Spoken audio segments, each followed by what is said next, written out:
I'm seeing visions through my dreams, seeing myself swimming in the universe. My ancestors gave me gifts to read cards, predict and heal. My name is Daphne, but spirit calls me bye-bye love. Angels communicate through numbers. Intuition is so deep. The gift I fully embrace within.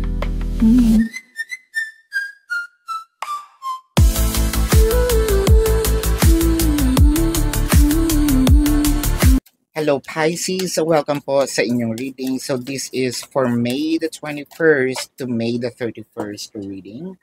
Para po sa mga bago, don't forget to click the subscribe button, smash the like button, comment below kung kayo po ay nakaka-resonate, and hit the notification bell.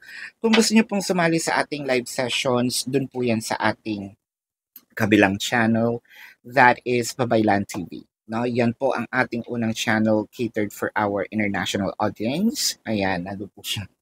Doon ko ilalagay para may space. Ayan. I want you to know that this is a general reading. You may resonate po with the entire reading, or you may resonate with some bits and pieces of the reading. Take what's only yours.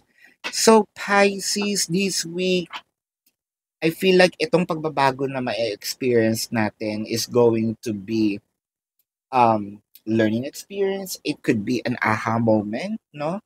It could be a moment wherein, uy, hindi ko pa ito nasusubukan, uy, bago ito. And I feel like you might going to love it. It might also going to change your perceptions with things. It can also be a life-changing event. One thing's for sure, the improvements or the transformations are positive, no? The transformations are innovative as well. The transformations might be discovering of something new within yourself. With the Nine of Cups, at least for once, no? The Knight of Wands and the High Priest. There might be something that you probably want to do from the past. Maybe it could be travel, it could be sabihin natin pumunta sa ibang lugar. With the High Priest in here, I feel like this week medyo mapapanatag din ang ating loob, no? Kasi the High Priest probably balancing things out. We may be stressed in the past weeks because of what was happening around us.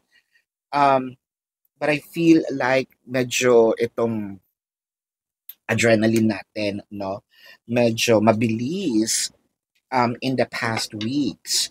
So, I feel like dito pwede tayong masabi natin, uy, nakakapagpahinga ko. Uy, parang nagiging smooth, no? Ang ating ang flow, kung meron tayong mga gustong gawin, especially for next month. I feel like this is the preparations na pwede nating magawa, no? With the Five of Pentacles, the Four of Cups, and the Emperor. Siguro nalimutan natin how powerful we are, no? Siguro we were also distracted with several things in life. Pero I feel like this week ma-move tayo to see our own potentials again with the Ten of Swords and the King of Wands. Maybe hindi na tayo masyadong siguro magiging pala vocal with things, whether this is post, literal, no, na magkikwento. I think we want to be silent for now and focus our thoughts in a different direction. Medyo maganda, medyo tahimik, medyo mapag-isa, which is I feel like that will work for you Pisces kasi um, right after, 'di ba, ng iyong social exploration, you need some time alone. And I feel like, yes, why not? It will be given to you. You're gonna have your own time. And this time will be used for expansion. No? The Wheel of Fortune, I love that. The Five of Wands and the Page of Swords. I feel like marami bang competitions? You may be in a competition with someone with a competition with other people for your person. But I feel like dito mo makikita na, angat pala ako sa iba. Ah, um, meron palang, um, may edge pala ako. No, doon mo makikita na I'm far beyond my competitions, and I feel like you are seeing or you are somewhat, harvesting or juicing the plants or the seeds that you planted. I think that this is more of a harvest time na, no? Pisces with the Ace of Swords, the King of Pentacles. I love the King of Pentacles showed up, and the Two of Wands. I feel like bago matapos itong month na ito, there will be a success stories, no? There will be a triumphant it could also be your own journey deep within, no? Kung meron man tayong mga tinatamad-tamad tayo in the past weeks, past months, I feel like this will start our engine to regain our power back. Um, and I feel like dire-diretso na ito, no? Hopefully, if this is a romantic situation, I feel like ito namang relationship is heading towards to a deeper kind of relationship, a deeper kind of a different sabihin nating page, no? A different genre. If this is a music, you're trying to explore things in a different manner, and it felt like again it's still expansion, exploration. Um, the energy is so loving, so warm, so full of hope. Um, Napakaganda dahil it felt like this will be embedded in your whole being, no? Um, Parang engraved. I feel like etong na mangyayari this week um will be part of your legacy, could be napakalalim dahil it felt like panghabang buhay, no? Itong my experience natin. So, yeah, this is your reading, Pisces. Let's check the zodiac sign of your person.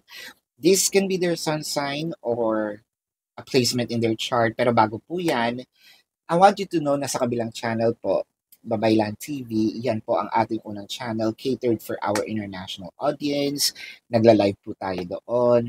So, kung gusto niyo pong sumali, you're very much welcome to do so.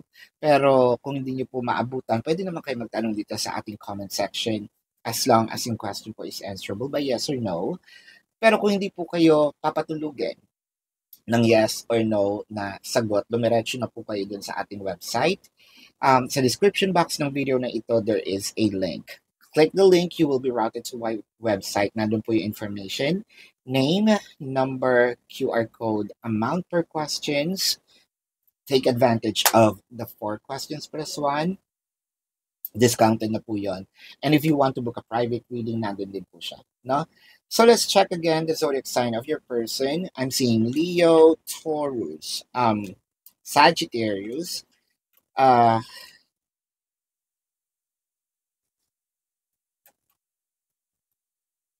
Aries, Scorpio. Did I just mention Virgo? So Virgo, uh, Capricorn, Baka kapwa Pisces ito. Yan. Scorpio is also here. So this is your reading. Love and light to you. Namaste. See you po sa susunod na readings. Goodbye. You want the